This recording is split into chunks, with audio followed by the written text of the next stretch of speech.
Yesterday's prophecies, today's headlines. This is the Hal Lindsey Report. And now, Hal Lindsey. Good evening and welcome to this edition of the Hal Lindsey Report. Well, this week marks the 5th anniversary of the Hal Lindsey Report, and I had planned to select from a number of reports that we've done over the last 5 years that marked how events fit into the prophetic scenario. And I thought we had some good things. But then the crisis exploded all over the Middle East, and we decided that we had better get to work on what's happening there now and what are the implications. So tonight, we're going to seek to analyze where this is leading. Now, we're not a news organization like Fox or CNN, and we're not trying to mark events minute by minute. We don't have that capability, and that isn't what we seek to do. But what I am going to do is seek to analyze what's going on and how that's going to affect Israel, and especially the United States, and how what's happening around the Suez Canal may have global implications. But first, let's review how these tumultuous events sweeping the Middle East began. It all began in Tunisia in mid-December. A street vendor in the small town of Sidi Bouzid was humiliated by a female police officer. His vegetable cart and scales were confiscated. So Mohammed Bouzizi went to the provincial headquarters to complain. But after being ignored by officials, he bought a can of gasoline and set himself on fire in front of the government building. Bouzizi died of his burns on January 4th. His desperate act triggered a wave of defiance that spread across Tunisia until finally, on January 14, Tunisian President Zine El Abidine bin Ali stepped down from the presidency. Even now, protesters in Tunisia continue to demand the complete replacement of the government. That unrest began spreading across the Arab world. Demonstrations erupted in Libya, Algeria, Jordan, Yemen, Albania, Lebanon, and most recently, Egypt. Like Ben Ali of Tunisia, Egyptian President Hosni Mubarak has maintained control for 30 years by ruling with an iron hand. Assuming power after President Anwar Sadat was assassinated in 1981, Mubarak suppressed both conservative Islamic factions and liberal democratic forces. With the blessing of Egypt's military, the truly dominant influence in Egypt, Mubarak maintained the peace with Israel that was forged by Sadat and Menachem Begin in 1979. While Mubarak struggles to maintain power in what has been one of the most stable countries in the Middle East, the constant power struggle in Lebanon erupted again following the nomination of a Hezbollah-backed politician to be the new prime minister. Demonstrations broke out when it became clear that Hezbollah's candidate would win. Protesters seized an Al Jazeera news truck and ripped it apart before setting it on fire. Yemenis are revolting against the 32-year rule of Ali Abdullah Saleh, in large part because of Saleh's cooperation with the United States in the war against al-Qaeda. In several Algerian towns, including the capital, Algiers, riots broke out after a steep jump in food prices. 5 Algerians set themselves on fire. More than 1,000 were injured during the clashes between protesters and the police. Reports from Libya have Libyan strongman Muammar Gaddafi considering the possibility of a threat to his 40-year iron rule. The growing sense of anger and popular unrest in Jordan is noteworthy. Jordan is the only other Arab state besides Egypt to enter into a peace agreement with Israel. In Jordan, 70% of the population are Palestinians, and the memory of Black September 1970 remains fresh with the Palestinians. On January 21, thousands of Jordanians took to the streets of Amman to protest against the government. They were egged on by the powerful Muslim Brotherhood. Agence France Presse bureau chief Randa Rabib wrote What started as a spontaneous movement by common people who were concerned about rising food prices has been hijacked by the Islamists and the unions, transforming itself from a social movement into a political movement. This space is empty right now, but in a couple of weeks, our new Hal Lindsey Report set will occupy the spot. God has led us to move from Southern California, where I've produced this program and its predecessors for the last 15 years, and now to the hill country of Texas. So as the Hal Lindsey Report celebrates its 5th anniversary, we're beginning a whole new chapter, but we can't do it without you. Because of the added expenses of the transition, we need your help now more than ever. So send your tax-deductible gifts to Hal Lindsey Media Ministries at P.O. Box 470470, Tulsa, Oklahoma, 74147. You can also support this program online at hallindsey.com or by phoning toll-free 1-888-RAPTURE. Thanks for your help, and we'll see y'all real soon right here in Texas. In a minute, we'll take a look at the most important prophetic implications of what is happening. But first, I want to go back to a report I did in May of 2009. In this report, I show why all of these things that are happening now are so important to the whole prophetic scenario. Listen.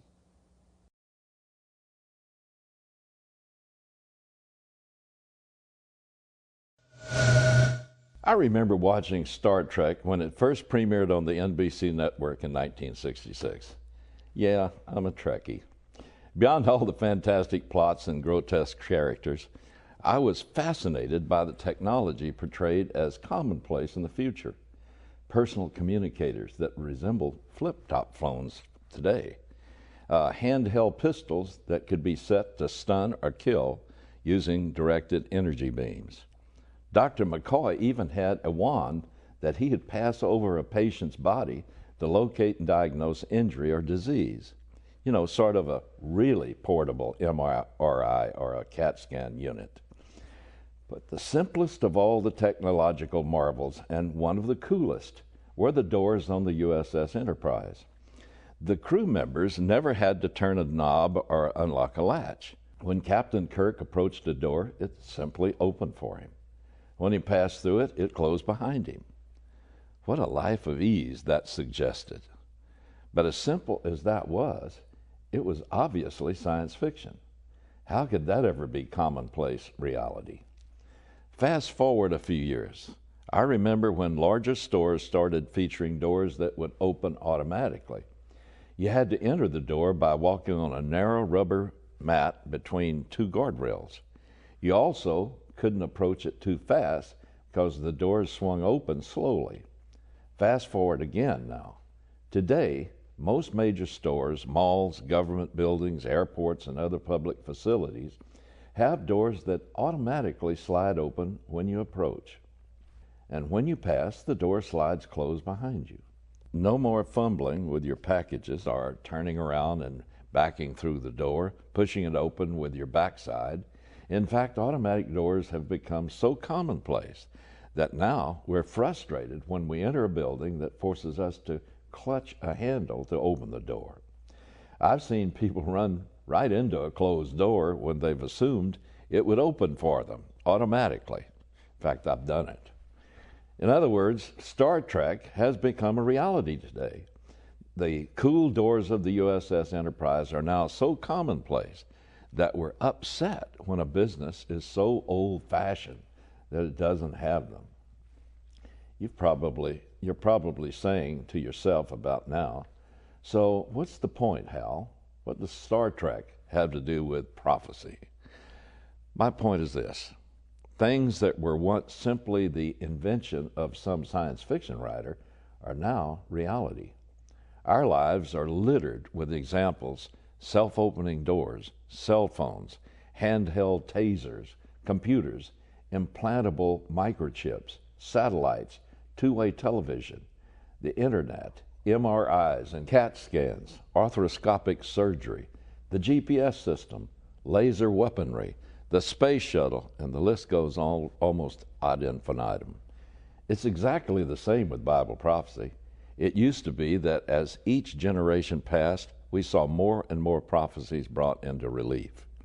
Today, as each year, as each month, and each week passes, we see definable movement towards the fulfillment of end-time prophecies.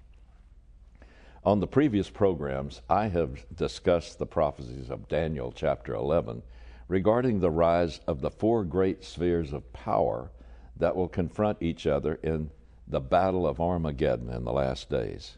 Of course, it seems quite clear that the European Union embodies the revived form of the Roman Empire, of the Western sphere of power. The link up between Russia and Persia, or modern Iran, is in the headlines almost every day.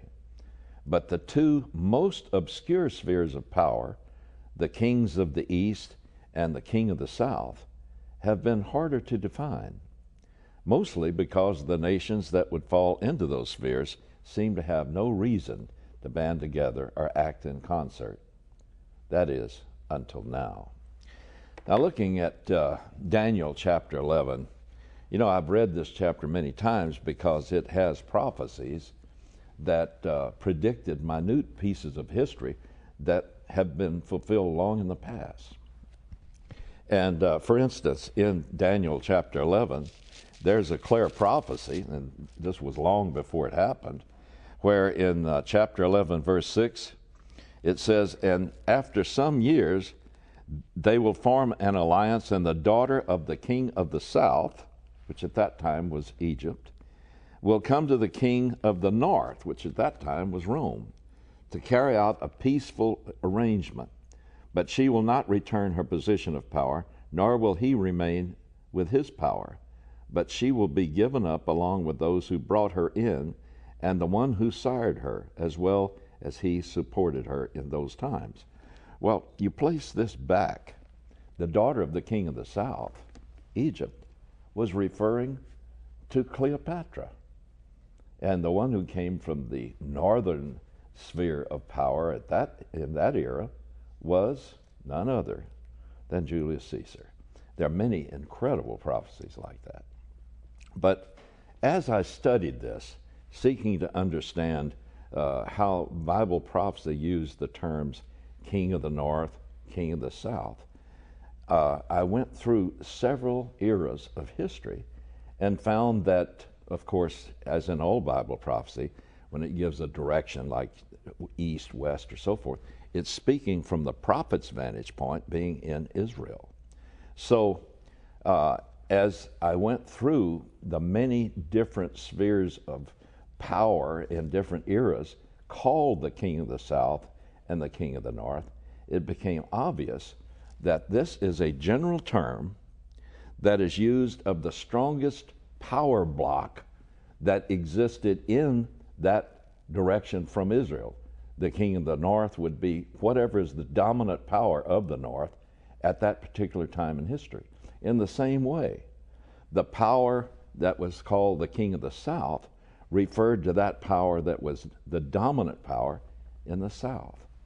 Well, Daniel chapter 11 goes through a lot of past history, but beginning in Daniel chapter 11, verse 36, it speaks of, just before that, verse 35, that history would be going back and forth until the time of the end, because it is still to come at the appointed time. Then the king will do as he pleases. That leaps over a long period of time. It leaps over from the days of the Roman Empire to the time of the end, when Bible prophecy would coalesce into a specific pattern that is very elaborately outlined in the prophets of the Bible as they refer to the times just before the Messiah and the horrific war that will bring about the return of the Messiah, the Lord Jesus as we know him. Now, when we get to, it talks about this great Antichrist, who's This is the one known as the false prophet, who is going to be a Jew. It gets to the end of predicting about him. It says in verse 40, and at the time of the end, the king of the south will collide with him. That is, the power known at that time as the king of the south is going to actually, the Hebrew word means to make war with this false prophet who rises out of Israel. And so it shows that it's going to be this power, the king of the south, that will come against him. And then it says, and the king of the north will storm against him with chariots, with horsemen, and with many ships. And he will enter into countries, overthrow them, and pass through. Now, the king of the north is referring to the dominant power from the north of Israel in this time just before the return of Christ. So here's the thing that I discovered. You know, I look, what is the dominant power to the south of Israel? Well, it became very clear as I began to study what is called, it's a nickname, the 1040 window. The 1040 window refers to a part of the globe that's 10 degrees latitude north to 40 degrees latitude north. And within that is a sphere of power that is dominated by the 57 Muslim nations that are in the so-called OIC, the Organization of Islamic Conference. Now, as I looked across this 1040 window, I found that, hey, the power that dominates that is definitely Islam.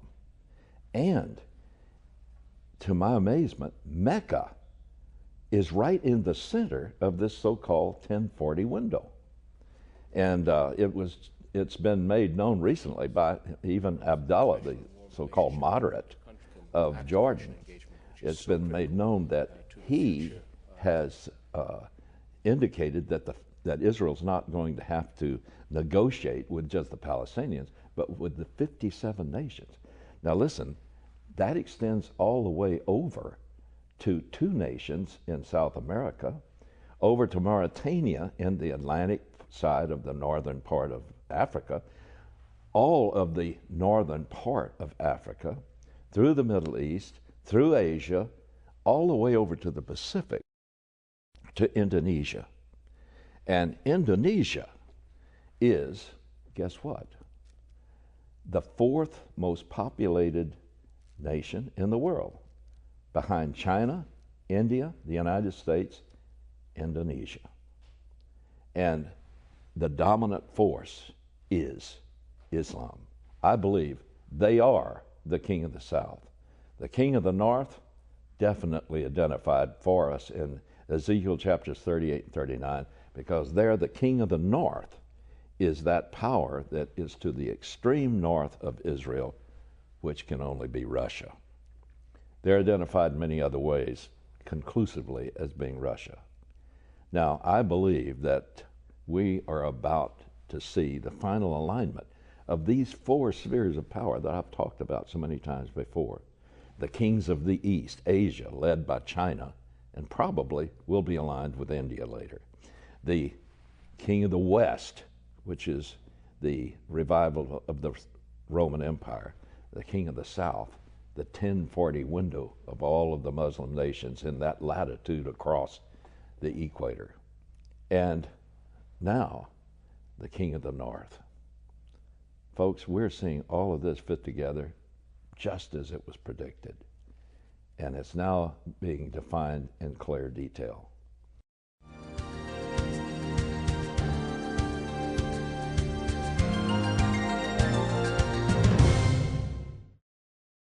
I'd like to cover what I think are the main implications prophetically of what's going on in the Middle East right now. You know, I see the providence of God at work here in a dramatic way again. Just like when it appeared that Iran was going to have nuclear weapons very shortly. I thought about what were the possibilities of Iran getting a nuclear weapon. It was clear that Ahmadinejad and the Ayatollahs intended to use a nuclear weapon on Israel. In the whole prophetic scenario, that just didn't fit. Because if Iran attacked Israel, then Israel would certainly reply, and they would have wiped out Iran. So you would have Israel practically wiped out, and certainly Iran would have been wiped out. But Bible prophecy says both of these nations are going to be key players in the final 7 years called the tribulation in Bible prophecy. So I was trying to figure out, how is God going to stop this? And then something entirely unexpected happened. Stuxnet. Well, that was just one case that shows how providence stopped what apparently was going to happen and made it delayed so that it will fit into the prophetic scenario. Now, what's going on in this latest Middle East crisis is monumental. The implications are monumental. For years, we have been accustomed to thinking Israel only has a great threat from its north, and that is from Syria and from Lebanon, and, of course, from Gaza. Now, all of these have been outfitted with thousands of missiles that are aimed at the population centers of Israel, and that's a great threat. But now, something even more threatening is taking place. If this revolt and this rioting continues as it appears to be, then Mubarak is going to be overthrown. And the people waiting in the wings are the Muslim Brotherhood. Now, they have managed to sell themselves as being just a peaceful group that is a political group seeking to institute reforms in Egypt. But they have announced even recently that their main purpose is to bring about a confrontation with the West, and especially the United States, wherein they will bring Sharia law into these Western countries, and that they will eventually subject the West to Islam. So what's happening right now appears that the long trusted regime of Mubarak is about to fall. And when it does, Israel will be confronting what appears to be a hostile government that will seek to destroy them. And they will once again have their southern flank to contend with, and the strongest military power in the Muslim Middle East will be confronting them. So right now, that is the most critical thing that I see coming. Plus, any strong Islamic group is going to wreak havoc with the traffic that goes through the Suez Canal. That's going to affect not only the United States, but the whole Western world. Almost 8% of all world commerce goes through the Suez Canal. And so we see some hard times coming. And not only this, even Jordan, which is the only other Arab nation that has signed a peace agreement with Israel, is in trouble. And they could fall as well and be subjected to a new regime that is controlled by the most radical of the Arab world. So I believe that right now we need to be watching and praying about what's happening there. Now, all of this fits into the scenario that I talked about in the clip we did from May 2009. The sides that were remaining at peace, cold peace to be sure, but remaining at peace with Israel, they had to go in order to fill out what God's prophecies in the Bible really say. So I believe we're taking a giant step towards setting up the whole King of the South with all of the Muslim powers that's going to be confronting Israel. Now, not only is Israel going to lose whatever help they had from Egypt and Jordan. But we see evidence that President Obama is progressively stepping back from helping Israel as well. So Israel appears to really be all alone by itself. Yet, we know from Bible prophecy that something is going to happen to Israel to not only make them survive, but to become the center of world events. And they're going to accumulate great wealth.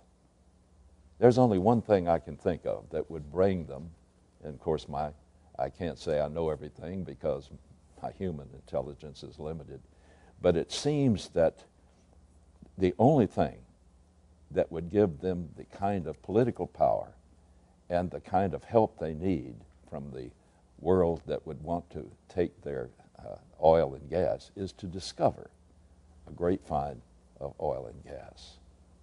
I believe that all of these things are in the works. Israel, with its back to the wall, without any friends in the world, and the only real friend, America, seems to be fading away. When you support the Hal Lindsey Report with your tax-deductible gift, you're joining me as a watchman on the wall. I've told you many times that I believe God raised up the Hal Lindsey Report to be a voice of warning to the church, the nation, and the world.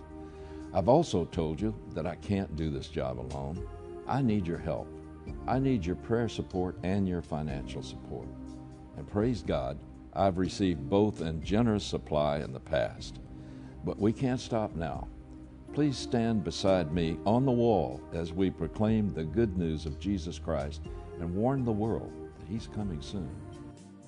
To support this program, send your tax-deductible gift to Hal Lindsey Media Ministries, P.O. Box 470-470, Tulsa, Oklahoma 74147. You can also support this ministry online. Visit hallindsey.com or call 1-888-RAPTURE. Well, that's it for tonight, folks. You know, if ever I saw the coming of the Lord for the church near, it's now. That's why I believe if you don't know where you stand with God, you need to take His promise that Jesus died for every sin you'll ever commit.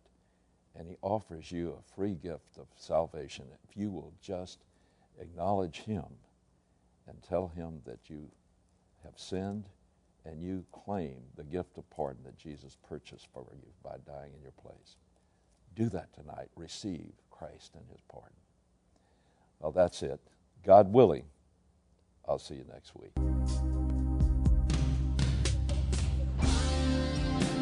You've been watching the Hal Lindsey Report. To support this program, send your tax-deductible gift to Hal Lindsey Media Ministries, P.O. Box 470-470, Tulsa, Oklahoma 74147. You can also support this ministry online. Visit hallindsey.com or call 1-888-RAPTURE.